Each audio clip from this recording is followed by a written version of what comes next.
Hello beauties, welcome to my channel Manju fashion tips.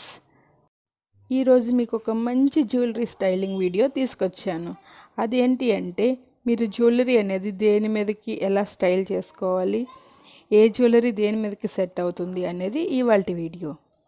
మీరు ఏవైనా high necks, collar bone పైకున్న high necks కానీ boat necks కానీ ఏవైనా వేసుకున్నట్టయితే కనుక వాటి మీదకి లాంగ్ హారాస్ అనేవి బాగా సెట్ అవుతుంది. అలాగే కాలర్ బోన్ కిందకుండి కొంచెం క్లోజ్డ్గా ఉన్న నెక్స్ లైక్ వీ నెక్ లాంటి ఏవైనా వేసుకున్నట్టయితే కనుక వాటికి షార్ట్ హారాస్ అనేవి బాగా సెట్ అవుతాయి. అంటే కాలర్ బోన్ దగ్గర వచ్చేటటువంటి హారాస్ ఏవైతే ఉంటాయో అవి బాగా సెట్ అవుతాయి. అలాగే కాలర్ బోన్ దగ్గర వచ్చేటటువంటి చైన్స్ అనేవి కూడా బాగా సెట్ అవుతాయి. అలాగే కాలర్ బోన్ కిందకుండి